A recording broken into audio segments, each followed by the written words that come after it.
Pues yo les voy a platicar sobre algo que está en marcha también para aprovechar un residuo pues especial, en primera por su estado de agregación, que es el aceite vegetal usado, y se correlaciona con las aplicaciones energéticas que platicaban mis colegas hace unos minutos, ya que el producto que se puede obtener a partir de este residuo, que es el aceite vegetal usado, es un biocombustible denominado como biodiesel. Mi nombre es Violeta Amena y pertenezco al Centro Mexicano para la Producción Más Limpia dentro del Instituto Politécnico Nacional. Bueno, aquí la idea es básicamente redondear lo que es la idea principal de este sistema de producción. Va encaminado dentro de las diferentes estrategias de lo que se conoce como enfoque de basura cero, que ya platicaban mis colegas una parte de ello.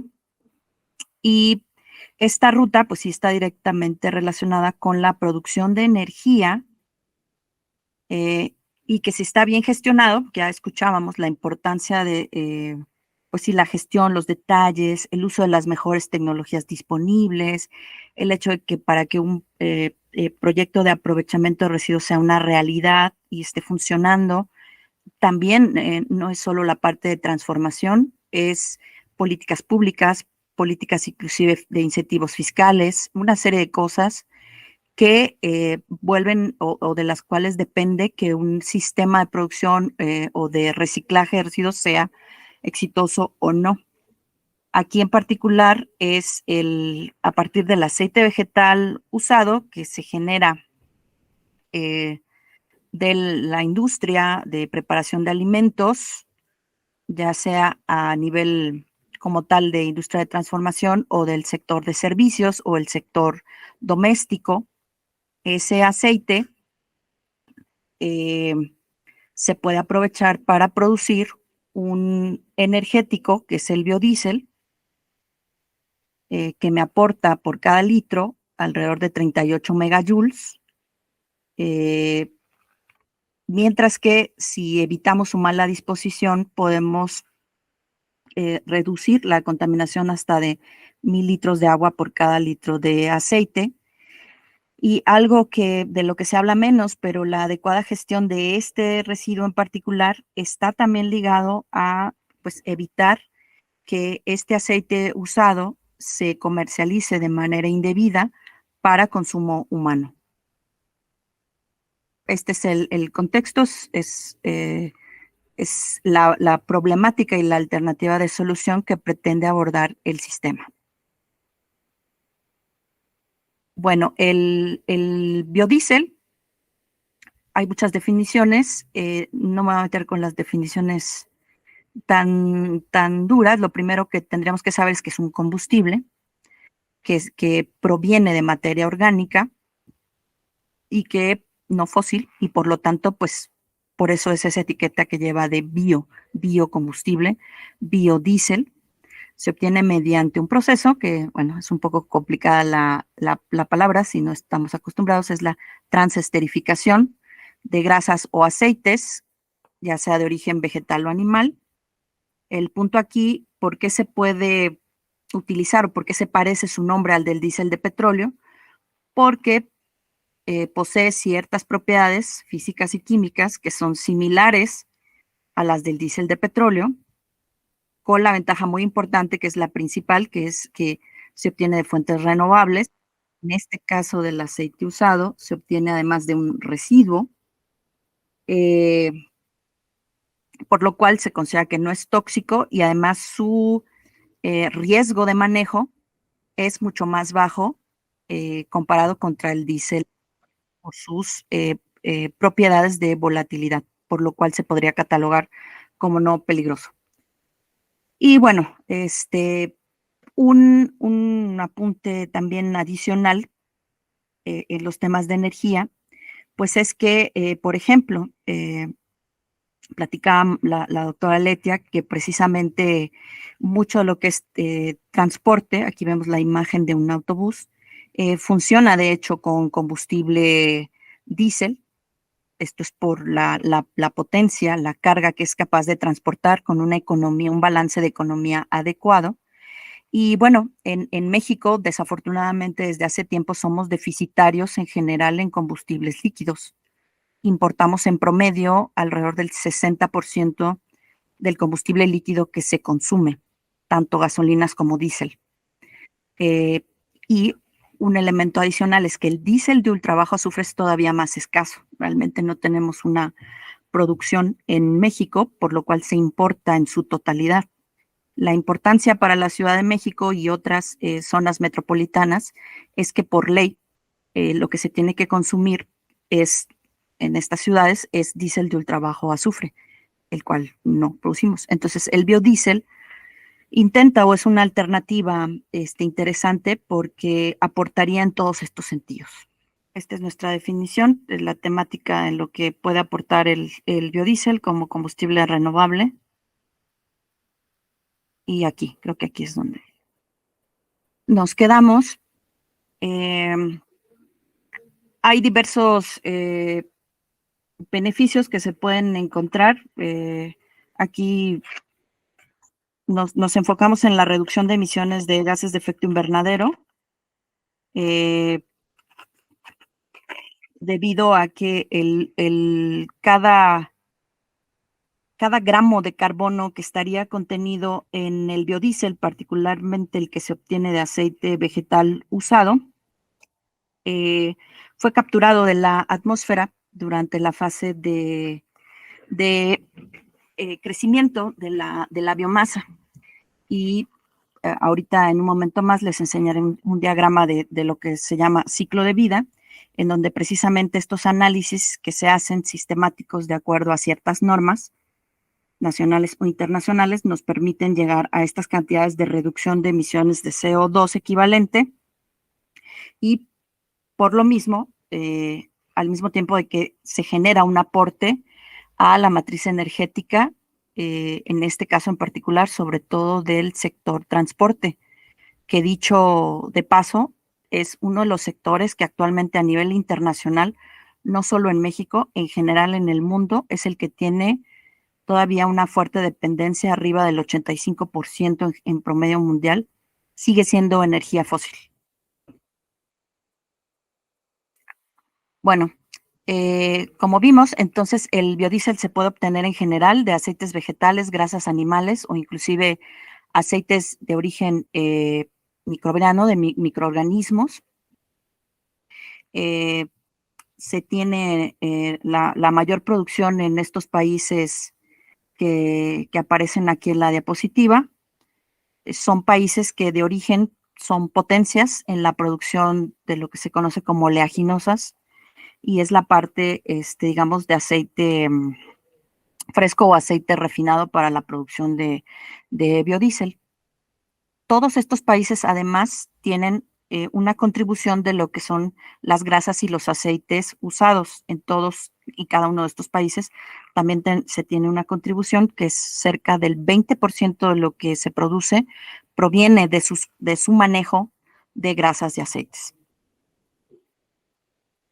Esta es una tabla con una actualización que acabamos de hacer, sacando cifras con ecuaciones para estimación de porcentajes de recuperación de aceite con base en el consumo que tiene cada país del aceite vegetal.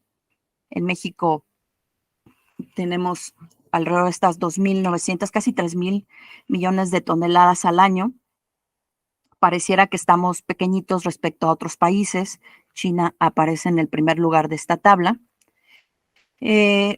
Sin embargo, cuando aplicamos aquí los factores para conocer el porcentaje de población urbana, que es donde más se podría recuperar o se tendría mayor probabilidad de recuperar el aceite, pues llegamos a que vean la última columna, lo resumiría como que precisamente México estaría rebasando en su cociente de generación de aceite usado per cápita a países tan grandes como la India, que tienen un consumo 10 veces mayor de aceite, pero que ya en esa recuperación por el porcentaje de población urbana, México crece en ese potencial.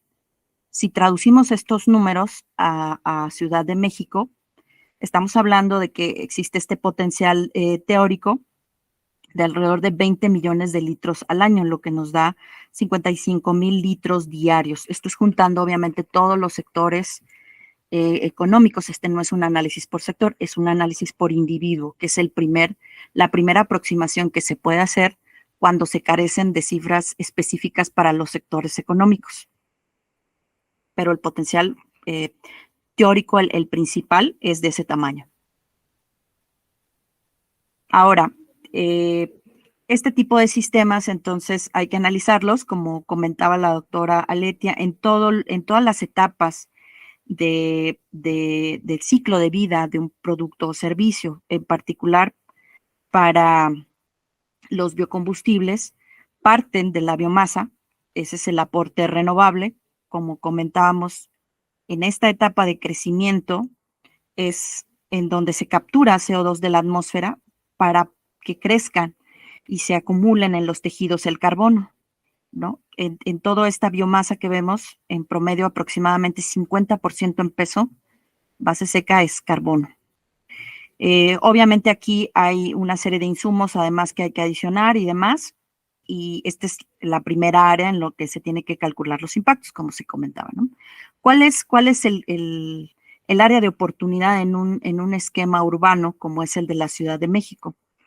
Que aquí, y para cualquier residuo, cuando se hace el análisis de ciclo de vida para cualquier residuo, todo lo que está en la etapa de extracción de recursos naturales ya no se toma en cuenta, puesto que ahí la lógica es que toda la parte extractiva queda absorbida o está dentro de la huella o el impacto del sector que lo demandó en primer lugar. En el tema del aceite usado, el sector que lo demandó en primer lugar, quien absorbe toda esta huella, es el sector de preparación de alimentos, ya decíamos, ya sea industrial, doméstico o de servicios, cadenas restauranteras y demás. De tal manera que en la historia, la huella de ciclo de vida de este aceite vegetal comienza justo en el punto de generación, que en este caso, en los límites de la Ciudad de México, pues sería en todas sus alcaldías, ¿no? A partir de ahí comenzaría a contar la huella o el impacto ambiental, no solo de CO2, sino de los demás recursos e insumos que se utilizan, inclusive el energético. Entonces, comenzaría aquí nuestro esquema en Ciudad de México, eso es lo que lo hace atractivo. Después tiene que pasar para una etapa de procesamiento donde se hace la transformación del aceite. En este caso, en este punto 2, es donde estará ubicada una planta de reciclaje de aceite o de producción de biodiesel a partir de aceite usado. Y si esa planta está dentro, muy cercana de los puntos de generación, pues se minimizan los impactos por transporte. Y hasta ese momento tenemos, de hecho, un sistema productivo que está minimizando los impactos al aprovechar un residuo y procesarlo en el mismo lugar o al menos en la misma ciudad donde se está generando. Después ya vendría obviamente la etapa de distribución hacia dónde se va a consumir y aquí también obviamente hay impactos de transporte y demás. Y finalmente el uso final, el consumo, en donde para este caso específico del biodiesel, dijimos uno de los sectores que más atrae la atención es el sector transporte, son máquinas de combustión interna, pero también se tiene la alternativa de otro tipo de máquinas térmicas. Aquí esta figura representa una caldera vertical, tenemos calderas diésel de diferentes tamaños, en donde también se puede destinar para el consumo.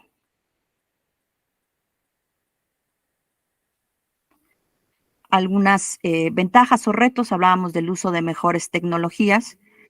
Esta es una diapositiva en donde precisamente enlistamos de qué manera un proceso convencional, es decir, también hay que tener cuidado en cómo se realiza la transformación de un insumo, que era parte también de lo que dicen las colegas, totalmente de acuerdo. Para analizar el ciclo de vida, entonces hay que tener los impactos detallados en cada una de las etapas para al final poder, como decía la doctora Letia, tomar la decisión de cuál es la ruta de aprovechamiento que me da los mayores beneficios en un enfoque sostenible. Entonces, no solo económico, no solo social, no solo ambiental, los tres al mismo tiempo, ¿no? Entonces, estas son problemáticas asociadas a un proceso convencional de obtención de biodiesel. Entonces, si queremos atacar con las mejores tecnologías disponibles, pues había la necesidad también de poner atención en los impactos de la etapa de transformación. Y eso es lo que hemos estado haciendo desde el Centro Mexicano para la Producción Más Limpia en los proyectos que hemos tenido con el gobierno de la Ciudad de México. De tal manera que, bueno, con este antecedente se generó este proceso al que hemos denominado IPNGB de 1000, mediante el cual esta planta, este proceso es el que se sigue en la planta que está ubicada en la central de abastos, que probablemente han escuchado de ella. Esta es una planta que es para producción de biodiesel o reciclaje de aceite al mismo tiempo, y que tiene una capacidad anual ya de 700,000 litros anuales, con espacio inclusive para duplicarla si fuera necesario. Son algunas fotografías. El área de reacción, el área de almacenamiento, el área de operaciones y servicios auxiliares.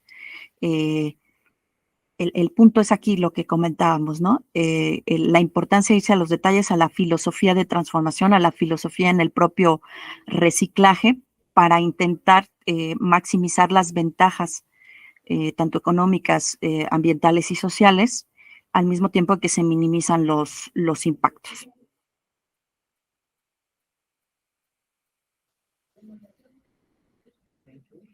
En este tipo de sistemas, como se hablaba, es muy importante ver cómo entra el engranaje entre los diferentes actores. Ya se comentaban los casos de la composta y general de residuos urbanos. En particular para lo que hemos hecho es tratar de trabajar en un modelo que actualmente se conoce como de pentahélice, en donde tenemos a estos 4 actores. El gobierno, en este caso de la Ciudad de México, la jefatura de gobierno, planteando los ejes estratégicos para un programa de sustentabilidad energética, para un programa de cambio climático, para un programa de basura cero.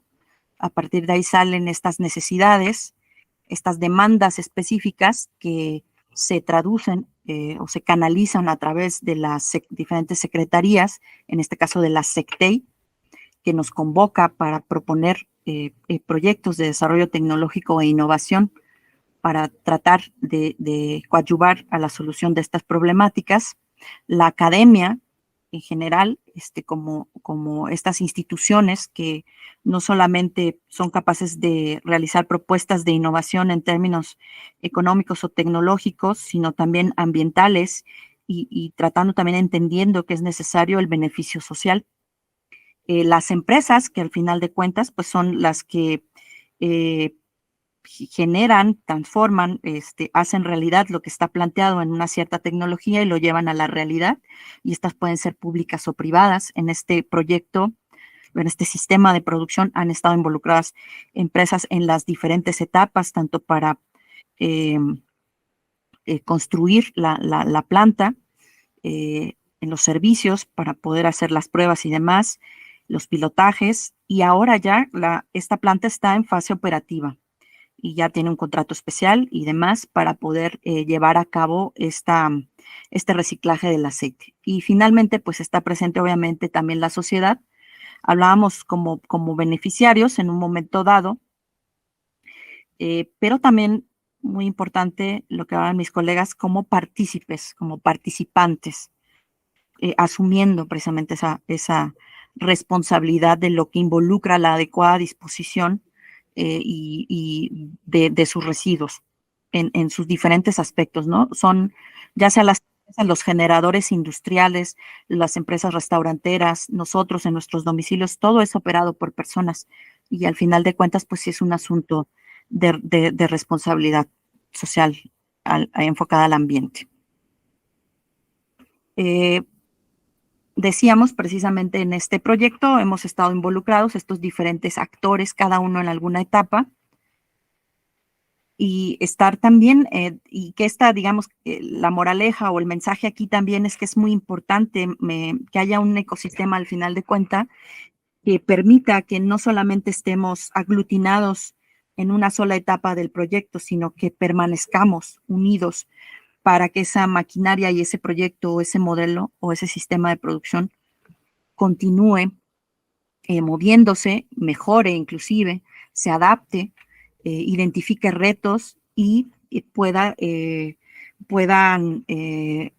ser exitoso el sistema al adaptarse a esos cambios, que es la otra etapa en la que les quiero platicar. Algunos retos, ya el programa, este sistema de producción, está en fase operativa. Uno de los retos muy importantes, lo hemos platicado en las reuniones de las redes convocadas por SecTech, están algunos colegas aquí presentes, es cómo canalizo de ese potencial teórico que hablábamos, de 20 millones de litros de aceite, ese potencial teórico, cómo se materializa y cuáles son los diferentes caminos a final de cuentas para que el modelo sea positivo y alcance su mayor potencial.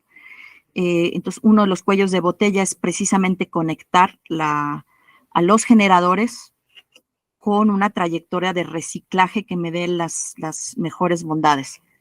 Y esto pasa en este ciclo de vida del aceite por la recolección. En la Ciudad de México tenemos una norma específica, la pasé muy rápido, que es la NADF 012 AMBT 2015, que es para el manejo integral de grasas y aceites en la ciudad, de tal manera que ya se echó a andar, ya se tiene un andamiaje, ya hay empresas registradas, ya hay todo un procedimiento que se tiene que seguir para obtener estos permisos ante la SEDEMA, de tal manera que eso en este momento pues ya tiene un cierto grado de madurez. Sin embargo, lo que queda pendiente es ver el esquema de cómo se enlaza esos sistemas de recolección, que en este momento los llamaríamos de recolección por terceros, es decir, no por parte de la entidad o la empresa que esté reciclando el aceite, sino terceros, que lo colocan en diferentes vías de reciclaje y que cómo se conecta para poder, digamos, darle vida a este programa, a este sistema de producción de biodiesel a través del reciclaje de aceite usado. ¿Cuál podría ser un mejor esquema para conectarlo? Pues se ha visto que no basta con que exista la NADF 012 AMBT 2015 para que esta conexión se dé por sí misma. ¿Por qué? Pues porque ya hay rutas de reciclaje, inclusive algunas de exportación del aceite, me atrevo a decirlo porque es así. El aceite usado se puede estar exportando en este momento hacia ubicaciones en donde se esté produciendo biodiesel u otro producto a partir del aceite usado. Entonces, ¿cuál es el reto, no? Otro esquema es que la recolección se lleve a cabo por los productores de biodiesel. Eso también se ha estado ya piloteando, ya se está realizando también en Central de Abasto. Ellos tienen su propia experiencia, están registrados ante SEDEMA para esas actividades también, no solo el reciclaje, sino también la recolección y el acopio.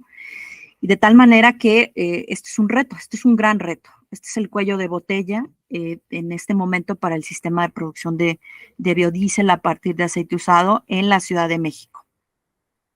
Algunas experiencias internacionales nos pueden dar claridad de cómo se han atendido, ¿no? Alternativas de solución. No necesariamente en Ciudad de México va a ser alguna de ellas, como en Suzhou, China, o en Ningbo, o en Lanzhou, en donde vemos estos diferentes esquemas. Esta es una figura medianamente adaptada de Zhang, aquí está abajito, donde hace ese estudio para China y lo compara con otras ciudades del mundo. En primer lugar, se analizan estos casos, que es cuando el propio productor hace o realiza la recolección, se involucra en la recolección. Es un esquema integrado, también se le puede llamar integrado, porque la propia empresa que está haciendo la transformación se involucra o integra las actividades de recolección y acopio. Entonces vemos por acá en estas figuritas, identificamos con este icono al gobierno, que es esta casita azul, al productor, con esta especie de fábrica, conectamos a los actores y al generador, que en este caso está muy focalizado en lo que es restaurantes. pues, cómo se conectan, cuáles son las líneas de conexión entre estos principales jugadores a través del reciclaje. En esta primera propuesta integrada, lo que se ve es que precisamente el productor de biodiesel es el que absorbe, el que realiza la recolección.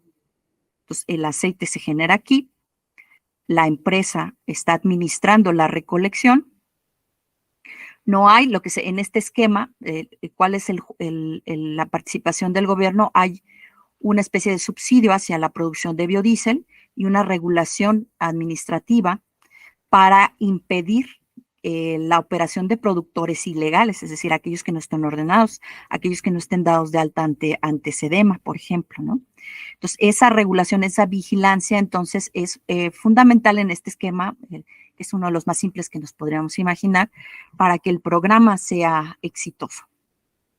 De este otro lado también es un modelo, el de Ningbo, integrado, reconocemos nuestros actores principales, el iconito del gobierno, el iconito del productor, el iconito del generador, y aquí la parte que se hace es que se introduce al departamento también de limpia en también una especie de trabajo colaborativo con el gobierno por el interés de que haya esta política pública de reciclaje del aceite y de la producción de bioenergéticos. Ahí es donde entra, o sea, ¿por qué el gobierno debe tener un tema? Por esa razón, porque son programas, son políticas públicas. Aquí lo que detectamos, por ejemplo, en estas líneas que nos dan las características del modelo, vemos por acá que la empresa renta los vehículos del gobierno para el reciclaje. Esa es una forma precisamente de retribuir a ese subsidio en especie. Y mientras que, por ejemplo, ¿cuál es el beneficio que puede estar obteniendo el generador? Pues es por ejemplo, que no haya un cargo en el procesamiento de su residuo, sobre todo porque se identifica ahí que sería un residuo de manejo especial y hay una normativa que lo obliga, un poquito como la NAF 012 AMBT en México.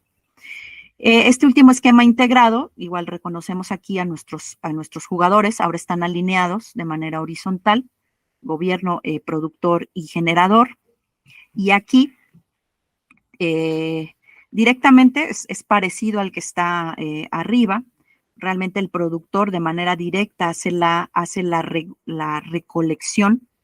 Aquí lo que ellos manejan es una especie de esquemas de franquicias que emanan los requisitos de estas franquicias del propio gobierno, de tal manera que eso es un tipo de marco de funcionamiento del cómo va a operar el productor de acuerdo a ese esquema de franquicias, lo podríamos resumir así. Y muy importante, ¿cuál es la línea de acción? La regulación. Otra vez, la regulación desde el gobierno hacia el generador, para que entonces, digamos, no sea opcional el hecho de que deba ser una buena disposición o no. O sea que al inicio de estos programas, esa es la filosofía que impera, ¿no?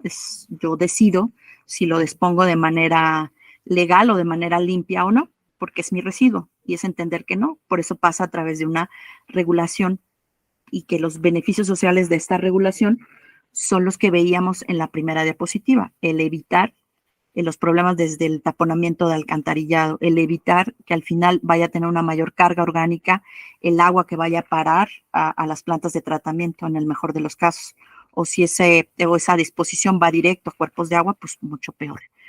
Entender eso, ¿no? Y por otra parte, como decíamos, el gobierno que gana, pues gana porque hay una serie de políticas que ya ahorita son a nivel internacional, que hablan precisamente del enfoque hacia basura cero, el enfoque hacia programas de mitigación de cambio climático, cómo hago la reducción de emisiones de CO2 equivalente, cómo propicio a través de mis políticas y programas que esto se lleve a cabo. Ese es el interés del gobierno, por eso entra en acción. Y en este esquema en particular, pues otra vez, es la regulación administrativa para impedir el reciclaje ilegal. En el otro grupo de recolección, la recolección por terceros, vemos que entra en juego un cuarto participante. Está representado por el iconito aquí del carro verde, que sería un recolector independiente. Eso es lo que distingue a este tipo de modelos. Entonces aquí, como vemos, sí o sí va a estar participando este jugador independiente en la recolección. Y que, por ejemplo, aquí en el caso de Nanjing, lo que se está haciendo es que directamente el gobierno tiene una especie de subsidios, un programa de subsidios para favorecer o estimular que haya esa recolección. ¿De dónde puede salir el valor? Pues que esto no sea fondo perdido aquí, en el pago por el procesamiento de ese residuo. Y bueno, sabemos que eso obviamente crea resistencias, pero es parte de la concientización de la que hablábamos, ¿no? Igual que en el uso de bolsas de plástico, igual que en el uso de unicel, igual en cualquier forma de consumo, es entender que al final, si tengo algo, un residuo,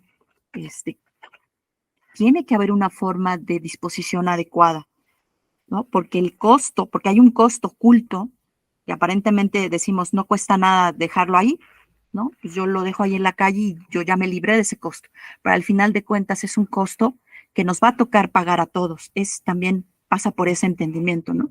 Al final de cuentas no hay nada absolutamente con costo cero, ni siquiera en esto en donde yo evalúo, ¿no? Que si lo libero a la atmósfera, que si lo libero al agua, que si lo dejo ahí en el suelo, hay un costo ahí que tarde o temprano lo vamos a absorber todos como sociedad. Entonces, eso, el pago de cuotas, pues sí, crea una resistencia, pero es parte de este entendimiento, de esta madurez como sociedad de que hay esos costos ya estaban. Más bien lo que pasa cuando no hay cuotas es que se están ocultando y nos los están repartiendo a todos por igual, y no de una manera eficiente, al final de cuentas también. En Japón, vean un poco parecido, está la participación del recolector. Ahora, en este esquema, el subsidio va directamente al productor de biodiesel, que es quien se arregla, digamos, con el recolector. El recolector, que es lo que gana, que tiene la demanda asegurada de lo que está recolectando, y el restaurante que gana, pues cumplir con la normativa de disposición de esos residuos de manejo especial. Finalmente, aquí aparece en este trabajo de Zhang el ejemplo de Estados Unidos. Igual con la participación vemos un poquito más de flechitas que nos marcan las relaciones entre los diferentes actores. Pasa otra vez, vemos aquí como factor común regulación, regulación. Y aquí además se le pone la etiqueta de que es una regulación estricta hacia no permitir que sea una mala disposición o al azar o al contentillo de lo que queramos, sino es de acuerdo a normatividad. Aquí hay algunas flechas, como vemos aquí el subsidio va directamente al productor de parte del gobierno. Los flujos de valor entre los diferentes actores es que hay un pago, aquí ahora el pago de la recolección va directamente del generador al recolector y después hay un pago hacia el gobierno por los permisos. Esta parte es un poco como opera ya el sistema de recolección en Ciudad de México con el permiso a terceros. De aquí lo que encontramos, entonces, son ejemplos de lo que ya se ha hecho en otros países. Es lo que siempre en las mesas es el punto, ¿no? Tenemos que mirar a cómo han funcionado otros modelos alrededor del mundo, entender cómo funcionamos nosotros, hacia dónde, cuál de estos sistemas o un híbrido, tomar elementos y ver cuál es el que podría funcionar mejor y que ese esquema al que se llegue, obviamente, sea con la participación de todos los jugadores, en el entendimiento de que hay una madurez de que la actividad económica genera estos impactos y que entonces, pues tenemos que prorratearlos de la mejor manera. Este es entonces el resumen de cómo estaría el modelo actual en Ciudad de México. Les repito, entonces la parte extractiva, entonces ya no miramos a la parte de captura de carbono directamente, el carbono ya está capturado aquí en el residuo, se convierte en un residuo y entonces en ese momento se convierte en algo que tiene valor y en algo que inclusive tiene un costo por hacer su adecuada disposición. Esto viene de una norma ambiental. Viene que, como decíamos, en este momento el esquema de recolección, cómo funciona en Ciudad de México para el caso específico del aceite, es un poco los segundos modelos que vimos, que es con un recolector independiente, ¿no? Algunos que estén haciendo, algunas empresas, inclusive no de biodiesel, que estén haciendo el reciclaje, entonces tienen que contratar a estas empresas que ya tienen los permisos. Y el permiso, la empresa que tiene el permiso para hacer la recolección, pues tiene que estar informando a SEDEMA, pues a dónde fue a parar ese aceite porque no se lo quedó él, ¿no? Al final de cuentas, se traslada, como veíamos en el manual, al final de cuentas va a algún lugar ese aceite que ya se recolectó, no se corta ahí la historia. Desde mi punto de vista es ahí donde hace falta tener más información. Los bancos de datos, los sistemas de información, a dónde está yendo ese aceite que al menos hasta este punto ya se está haciendo legal, ya se está haciendo de acuerdo, bueno, en su mayoría, de acuerdo a la NADF 012 en el marco de esa norma, y quien no lo esté haciendo, entonces ya está incumpliendo. Pero entonces quedémonos con que la mayoría de los generadores sí está haciendo la correcta disposición. Ahora el punto que falta por revisar es, entonces, ¿a dónde va? Para poder evaluar, como decían mis colegas, cuáles son las mejores rutas o alternativas de valorización. O sea, lo que estamos presentando en esta propuesta hoy es la ruta de procesamiento, que este camión entregue el aceite que recolectó a las plantas de procesamiento, en este caso la planta de la seda, que es una planta, como dijimos, ¿cuál es su ventaja o por qué? Porque emana de una necesidad del gobierno, emana de un trabajo en pentahélice de todos los actores que estuvimos involucrados, cuidando que precisamente se maximicen esos beneficios. Después tiene que pasar a una etapa de distribución y de uso. Actualmente, ¿cómo está funcionando en Ciudad de México? Ya se están teniendo los primeros contratos para uso en transporte mezclado con diésel de petróleo, que esta es una de las características del biodiesel, ¿no? Que avanza en mezclas, ¿no? En lo que se llegan a etapas de poder aumentar el porcentaje. Se tienen autobuses, buses, sobre todo en Europa, que ya pueden consumir B30 y demás, pero esos son buses especiales. Digamos que esto es para la flota vehicular que ya existe hoy en día en diésel, puede estar utilizando este biocombustible derivado del aceite vegetal en mezclas de entre 5 y el 10%. Ay, perdón. Cierro con algunas oportunidades de este sistema que ya está dando sus primeros pasos en toda la cadenita, como observamos. Ya se está piloteando todo el ciclo.